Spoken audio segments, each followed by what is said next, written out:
আজকে লক্ষ্মীবার, তাই লক্ষ্মী পুজো করব বলে তাড়াতাড়ি করে স্নান করে এবার লক্ষ্মী পুজো করতে বসবো। আর বাগানের ফুল তো আপনারা জানেনই যে ওই বাড়ির আমাদের যে বাগানটা আছে ওইখানে কত ফুল হয়। আর এই যে চন্দন জবাগুলো রয়েছে, এই চন্দন জবাগুলো আমি রোজ 20-25টা করে তুলি জানেন।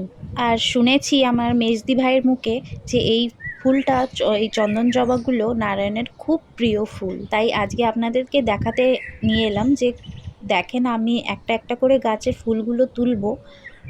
প্রায় সবগুলো তো আমি ভিডিও করতে পারবো না, তাই আপনাদের যতটা পারছি ভিডিও করছি। ঘুম থেকে উঠেই আমার বেডরুমের থেকে এই বাগানটা দেখা যায়, আর এত সুন্দর লাগে এই চন্দন জবাগুলো আমার জানলার থেকে। আর আমার মেয়ে আবার বসে বসে জানলার থেকে ফুলগুলো গোনে, আর বেশ 50টার মতো গোনা যায়। তার আগেও অনেকবার এমনও হয়েছে যে 50টার থেকে বেশিও হয়েছে। তাই আজকে ভাবলাম যে আজকে লক্ষ্মীবার ফুলগুলোও তুলি আর আপনাদের সাথে শেয়ারও করি যে আমার এই গাছটায় কত ফুল হয়। আর এই গাছটার রেলের ধারেও প্রচুর গাছ রয়েছে, আমাদের রেলের ধারে তো আমাদের ফ্ল্যাট, তাই ওইখানেও দেখি রাস্তায় আসতে যেতে প্রচুর ফুল, অনেক উঁচুতেও ফুলগুলো হয়েছে। আর দেখেন এই ফুলটা যেন দুলে দুলে আমায় মনে করাচ্ছে যে আমায় নিতে ভুলো না, যেন আমায়ও একটু নারায়ণের চরণে দিও।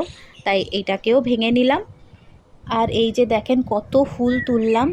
আর সত্যি আমার এই গাছটা খুব লক্ষ্মী, প্রতিদিন আমায় এত এত করে ফুল দেয়। আর আমার নারায়ণও প্রতিদিন এই ফুলগুলোর অপেক্ষায় থাকে, আর আমার নারায়ণও এই ফুলগুলো দেখে খুব খুশি হয়। আর এই একটা ফুলও ফুটেছিল, তাই এটাও ভিডিও করে নিলাম। আর আজকে আমার লক্ষ্মী পুজোর এতগুলো ফুল আমার তোলা হলো। সাদা ফুলও তুলেছি, নারায়ণের সাদা ফুলও খুব প্রিয়, আর ভোলেনাথেরও সাদা ফুল খুব প্রিয়, তাই অনেকগুলো সাদা ফুলও তুলে নিয়েছি। আজকের এই ছোট্ট ভিডিওটা আপনাদের সবার কেমন লাগলো অবশ্যই জানাবেন। চলুন এবার বাড়িতে পুজোটা দিয়ে নিই। বাড়িতে এসে আমার পুজো দেওয়াও হয়ে গেল। আর এই যে রংবাগুলো আমি কালকে তুলেছিলাম, সেগুলো আমি জলে ডুবিয়ে ঠাকুরের কাছে দিয়েছিলাম একটা ঠাকুরের ঘটিতে জল দিয়ে।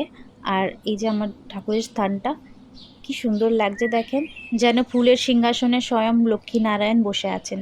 আচ্ছা, আজকের মতো এইটুকুনি তাহলে।